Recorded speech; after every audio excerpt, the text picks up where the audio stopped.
I've gotten a lot of reaction to my most recent video, Clayton Miller Matters. I'm sure you'll all remember the first video I did, Justice for Clayton Miller, about the young boy, Clayton Miller, who was killed and his body was found in a brook May 6, 1990. And the theory has been that Clayton Miller was murdered by the police. Every year there is a walk on the Sunday closest to his death in support of the Miller family and trying to find the truth behind Clayton Miller's death.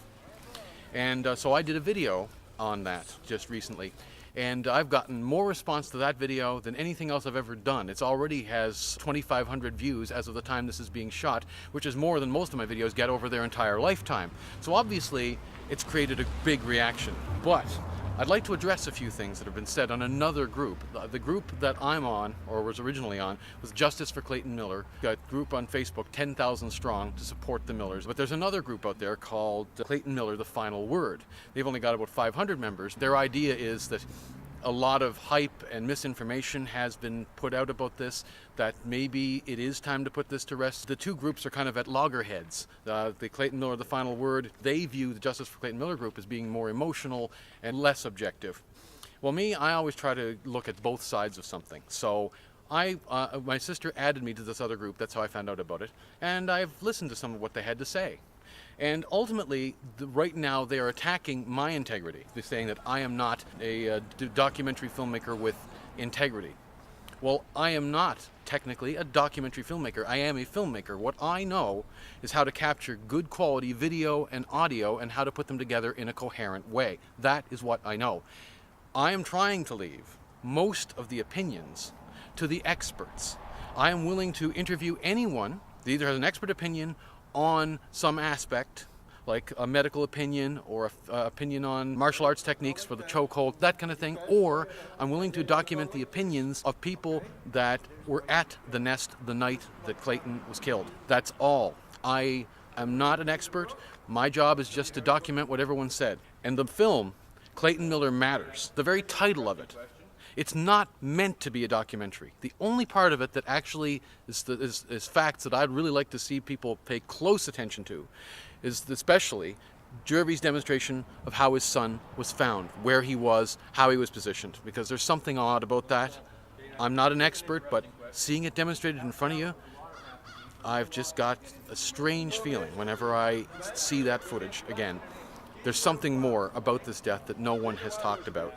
And the only opinion that I have, that I will attest to, is since there were no crime scene photos done, that is mostly what is causing most of this confusion. And that is the one thing which I will express an opinion on. There should have been crime scene photos taken, and there's no reason I can think of why none would be. I could see how bad ones could have been taken, how it could have been botched, but not being done at all doesn't make sense. It does not make sense.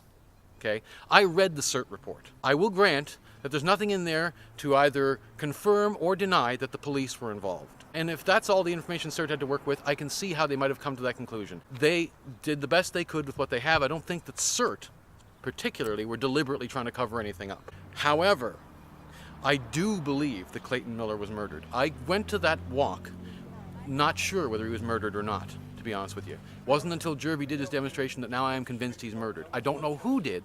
I am not qualified to say who did it, but I firmly believe that it was a murder.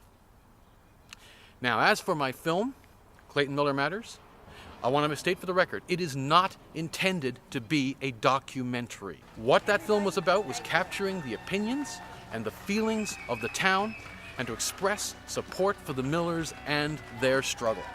That's what it was for. And the fact that there's a few things in there that might help shed some light on things, all the better. And hopefully the emotional impact of this, if there's more to learn, will bring out more facts. But in the end, all it is to say to the Millers, we're here for you. And I'm there for them. And I'm hoping that even those who are on Clayton Miller, The Final Word, please try to have some compassion.